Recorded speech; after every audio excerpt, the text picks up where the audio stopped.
Good Monday afternoon and welcome to the Gary Goff Show here on WTTF, Cool FM 93.3 and WTTF.com. My name is Russ Snyder. Thank you so much for joining us for this hour-long in-depth look at Tiffin University football. I'm joined now with Coach Gary Goff, the Tiffin University football team. Coach, how are you doing this fine Monday afternoon? I'm doing good, Russ. How are you? I'm doing well. We got a road trip coming up this weekend. We'll talk about the Malone Pioneers. So we got a big game with this coming weekend, another GLIAC matchup. We'll discuss last week's interesting game against Northwood, to say the least. Mother Nature as big a factor in that game as anybody with the hour-and-a-half-long delay. Did you get a chance to get out and see the hail on the field? You know, I did. I stuck my head out and I saw that the field was solid white. Yeah. And now I'm sitting there thinking, okay, what are we going to do?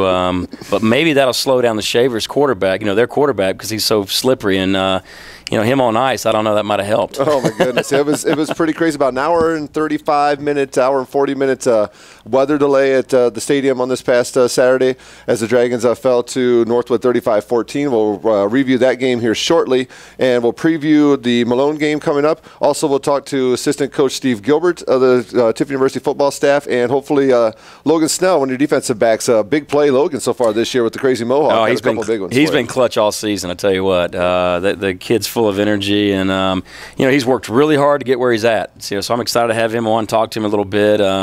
He's a character now. You can tell. You can tell. Let's thank our sponsors real quick for bringing this broadcast possible. Our sponsors include State Farm Insurance, Ed Lape's office, Steyer Seeds, Tiffin Ace Hardware, the Animal Hospital of Tiffin, CR Professionals Incorporated, Gary Gruse's office, and the Ohio Mutual Insurance Group, Jim Kennedy's office as well. So, all right, Coach, let's take a look back at Northwood. As we said, the big rain delay happened right at first. I think we had the kickoff was the only play we had in the second half, right before the rain delay kicked in. But let's move back. Let's go to the first quarter. You fall behind after a 1-yard pass from Aaron Shavers to Jordan Yonker. They took an early 7-0 lead. I was impressed with Shavers. I think he does a good job for that football team. He does. I think the best thing Northwood's done is put him back in the gun. Yeah. He wasn't quite as effective last year from under center because you can kind of corral him there. But, they've kind of put in the spread option offense now. And, the guy can fly. He's real fast, and he's a good football player. So, yeah, they did a good job with putting him back there and spreading everybody out. And they got a double-headed monster at the running back position. Cameron Jackson gets most of the work, but Jordan Yonker's a darn good running back too. Yeah, they're a good football team, we still had our opportunity to win the game, and we got to capitalize on that, no question. But I tell you what, they got about 4 guys that, rush for almost 100 yards a game. Mm-hmm. They've done that all year. They don't turn the ball over. They're sound on defense. They don't pressure you, come after you a whole lot, but they're sound. They don't give up the big plays on defense. They've done a good job. They've started off 4-0. They got some momentum. They're gonna do just fine in the conference this year. I bet you. They do a good job of keeping the ball away from you as well, as evidenced by the 10-minute difference in time of possession. And it's hard to come back when the team's already dominating the time of possession. I thought they messed that up because of the hour-and-a-half delay, but no, they did. They ground the clock up, and I think Shavers only attempted 10 passers, give or take. I think he was 9 of 16. 9 of 16, yeah. So they don't throw it very often, and they don't put the ball in the air, and they don't have to. I mean, they do a good job of running him around, and even when he is bottled, he makes a move here or there and gets you a couple yards. So he never takes a sack. Well, Jordan Yonker had the second touchdown with no time on the clock at the end of the first quarter to give Northwood the 14-0 lead, and then that was all the scoring. You guys played them even, no scoring in the second quarter there before we got to the half. Yeah, offensively, we just got to kind of find our way there. We still got some young guys playing, and they got to step up and make some plays for us, and we just didn't do that there in the first half. And one of the things I'm talking to the team about, after the game and today at practice even is, we got to focus on winning every individual battle, Mm-hmm. And I think right now with this young team that, we want to sit back and wait for somebody to make a play so that then we can get excited and then we can start playing. Well, the game of football, it will punish you if you perform that way. Sure. So, we got to focus in a little bit harder. We pay attention to detail. We got to make sure that each individual on the field is winning his individual battle over and over and over again and play the next play. We got to learn how to play as a team. The first game of the season was a great team win, but since then we haven't played as a team. So what? We've had injuries. That's part of the game. Absolutely. You're going to have that, Mm-hmm. So we can't let that hinder us by any way. So, that's one of the things we're talking about this week. And then, we just need to take that next step. Sure. And I think the first half we sat back and waited. In the second quarter, yeah, we played them 0-0 in the second quarter, but still we didn't get very much going. We had one long drive, but then we turned the ball over. Sure. So went in at halftime, 14-0, and we had a long time to adjust. Sure. Well, you come out the kickoff, and then it was kind of ominous clouds throughout the entire first half, and then the clouds rolled in. The rain started coming down. We watched before the rain came in. The wind was blowing directly from west-east across the stadium. And within 3 to 5 minutes, it was north and south straight dead on. So the weather patterns were just insane. And then the sideways rain came and the lightning, the officials, I believe it's a 30-minute mandatory the first time that there's a lightning delay. Yes. And then during that lightning delay, more lightning comes. And then the hail. The hail.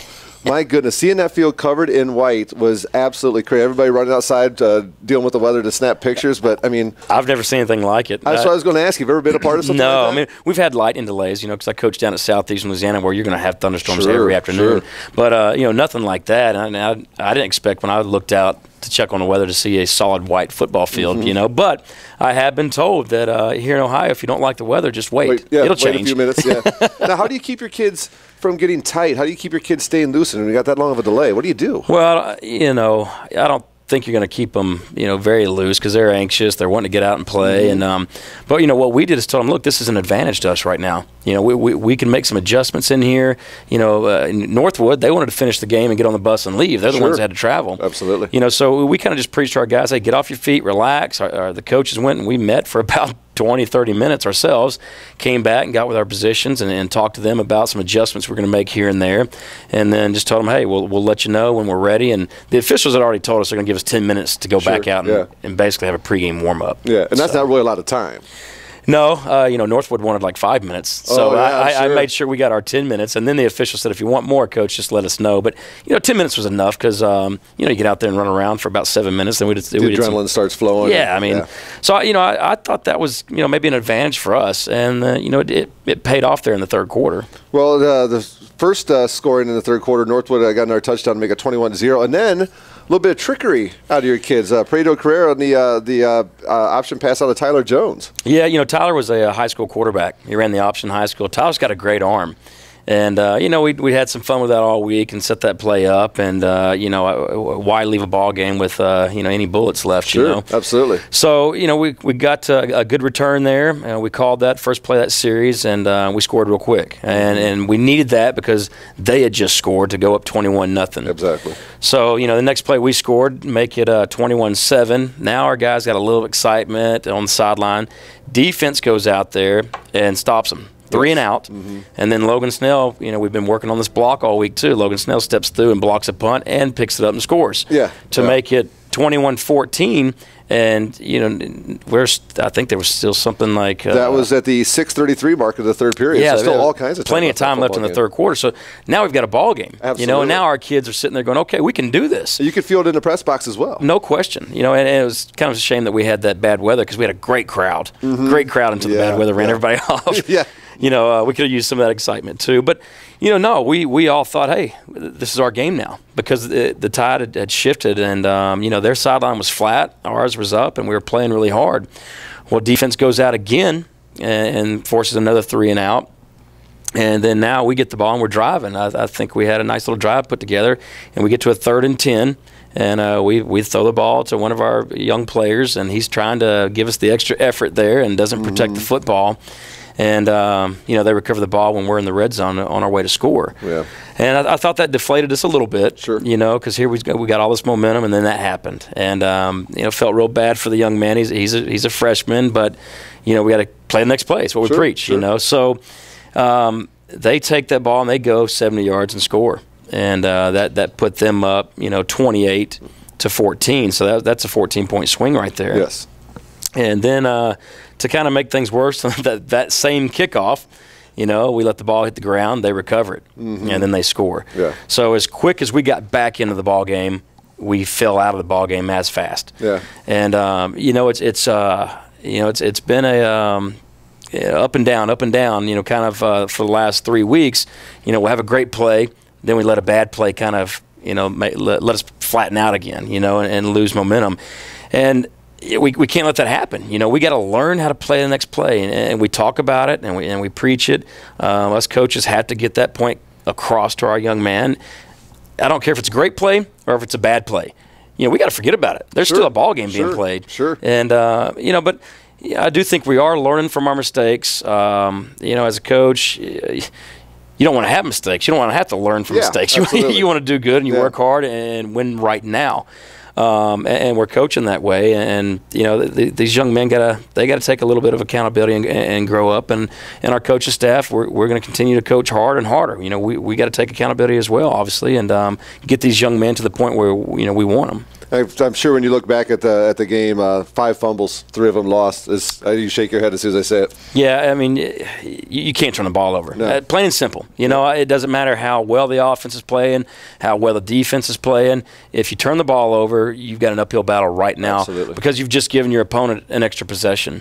And hey, we got to get better in that area. We have to, and it starts with quarterback play, and you can't put the ball on the ground. Well, homecoming week has come and gone, and now the 1-3 Dragons will be on the road up to Canton to play in Fawcett Stadium and take on Malone. Why don't we go ahead and step aside and take a break? When we come back, we'll talk about Malone a little bit. We'll talk about the GLIAC, the week that was. A big week coming up in the GLIAC as well. A huge matchup between Grand Valley State and Michigan Tech. It's a fantastic matchup this week. I tell you what, in the GLIAC, I think every week's a big week. Absolutely. Absolutely. You're absolutely right. But let's step aside and take a break. We'll be back after these words from our sponsors. You're listening to The Gary Goff Show here on WTTF, Cool FM 93.3 and WTTF.com.